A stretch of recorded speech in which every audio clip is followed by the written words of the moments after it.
Let's break down our top waiver wire additions for week 10 of the fantasy season. Let's hop right into it with Parker Washington of the Jacksonville Jaguars. 17 fantasy points this past week against the Raiders. 9 targets, 8 grabs for 90 receiving yards. Also worth noting, he had double-digit fantasy points in week 7 before the Jags bye week in week 8. So, solid performance overall this past week, and this was a player who some people out there were starting to pick up off the waiver wire after the Travis Hunter injury news came out, but he's still very lowly rostered at 25% rostered. I think some people were also kind of wanting to see how much involvement Dewami Brown would get, but he suffered a concussion this past week against the Raiders. He did have 7 targets, but concussed. His status is up in the air for week 10, and then also on top of those 2 injuries, Travis Hunter and Dewami Brown injuries at the wide receiver position for the Jaguars, we now have Brian Thomas Jr. dealing with an ankle issue. He had 5 targets, 3 catches this past week. So as of right now, Parker Washington is looking like the wide receiver 1 for the Jacksonville Jaguars, although there is still a chance that Brown or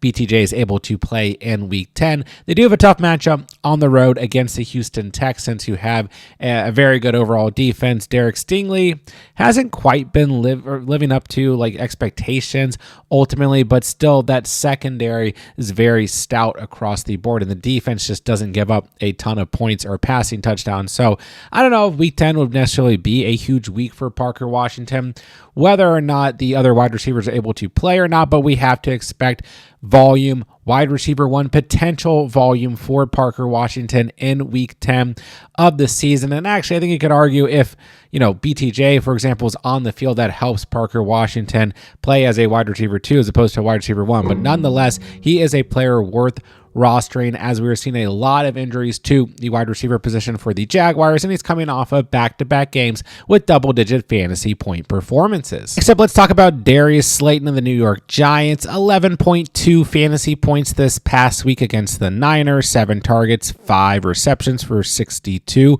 receiving yards. He comes in around 29% rostered, and I mean, it's not a very pretty week here on the waiver wire as we approach week 10, but this is a good matchup going into week 10 against the Chicago Bears, a team that just gave up a tremendous amount of points overall to the Cincinnati Bengals, but also a lot of points to the wide receiver position, and they have, as a whole on the season, been pretty weak in terms of fantasy points allowed to opposing wide receivers. And, we look here, we know there's no Cam Scatterbo, there's no Malik Neighbors, and Theo Johnson has been making an impact at the tight end position. Rondell Robinson's been okay here as well. He had 11 targets, 9 receptions, 13.6 fantasy points. But in some of these games that have the potential to be higher scoring, if you guys are in a spot where you really need to run to the waiver wire for a potential flex play, especially in full PPR formats, I think around 11 fantasy points is certainly doable for Darius Slayton in week 10 of the season against the Chicago Bears. So definitely not my favorite play here, definitely not my favorite pickup, but if you guys are desperate, it's a good matchup. The floor is pretty safe here. He's had 5 or more targets in each of his last 3 games he's played in. And once again, the receiving options for the Giants are wearing a bit thin here. So Darius Slayton, not a ton of upside, but he is a player you guys can go and pick up if you need help at the flex spot. Next up, we have Christian Watson of the Green Bay Packers coming in around 33% rostered, 4 targets, 2 grabs, 58 receiving yards, and 7.8 fantasy points in week 9 against the Carolina Panthers. And not a big performance here. He was pretty good in week 8 with 12.5 fantasy points. It is nice to see Christian Watson getting that involvement in terms of down the field plays and kind of those big throws from Jordan Love. Now had 21.2 yards per catch or more in 2 straight games, and this past week 29 yards per catch. Now gets the Eagles in week 10. It's certainly not a great matchup, but it's not necessarily a bad matchup, as I would imagine Cornell Mitchell is going to be on Romeo Doubs in this week 10 game, and the rest of that Eagles secondary, I mean, they've given up a fair amount of fantasy points to opposing wide receivers. But what we really want to look at here is Matthew Golden, rookie wide receiver for the Packers, suffered a shoulder injury this past week. We still have Jaden Reed on IR for the moment as well, so that's going to open up more potential volume to Christian Watson in terms of the Packers wide receiver volume. But then unfortunately, We also suffered a big blow in terms of the fantasy community with Tucker Kraft suffering a serious knee injury. It's feared it's a torn ACL, but official reports aren't out. And that's going to open up way more volume in this passing attack overall. We'll see how much involvement Luke Musgrave at the tight end position gets, but nonetheless, once again, here we're looking at higher potential overall volume to Christian Watson at the wide receiver position. And kind of the last 2 weeks, getting back in the swing of things, he has been getting involvement and building that same chemistry and trust with Jordan Love. So Christian Watson is out there on waivers. He's one of my favorite pickups at the wide receiver position as we move into week 10 of the season. Next up, we have Pop Douglas of the New England Patriots. 20 fantasy points against the Falcons in week 9, 6 targets, 4 grabs, 100 receiving yards, and a touchdown. Comes in around 6% rostered. And really, this one's pretty simple here. Don't get me wrong, I think it's a bit difficult to trust Demario Douglas. We don't necessarily want to chase this past week's points, but I guess it's worth pointing out he's had double-digit fantasy performances and a touchdown in 2 of the last 4 games. It's just those in-between games aren't very nice with 4.7 and 5.7 fantasy points in week 7 and 8, respectively, right? So I think Demario Douglas is still an okay pickup because wide receiver Kayshon Boutte for the New England Patriots suffered a hamstring injury, basically didn't play at all in week 9, just 1 target, 0 catches. And we know this Patriots offense is one of the pass heaviest offenses in the entire NFL. They're going to go out and sling the football.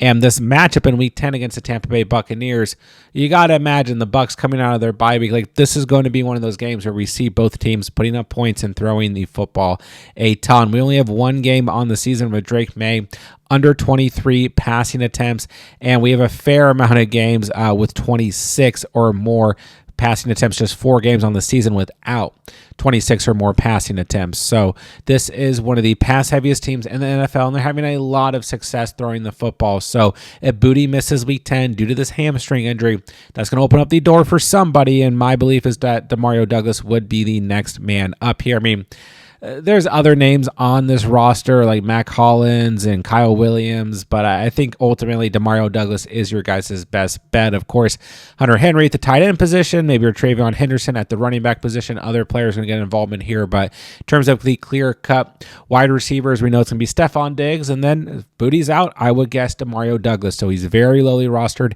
6% rostered, and we like the matchup here in week 10 of the season. Very quickly here, let's talk about Josh Downs of the Indianapolis Colts. Be one of the more highly rostered players that we'll talk about, but 15.7 fantasy points in week 9, 9 targets, 6 grabs, 57 receiving yards, and a touchdown. He now has double-digit fantasy performances in his last 4 games and 3 total touchdowns in that stretch. Like I said, I mean, he's 60% rostered. It's a little bit higher rostered than, most of the players that we're going to talk about today, but I'm still kind of surprised he's only 60% rostered. We've talked about him in like every waiver wire video for a month straight, and I feel like he is still one of these players that fantasy managers are scared to go out and pick up. He is a great flex option for you guys, even a low-end wide receiver too if you guys are in bad spots. Don't forget, we're not done with bye weeks here on the season yet.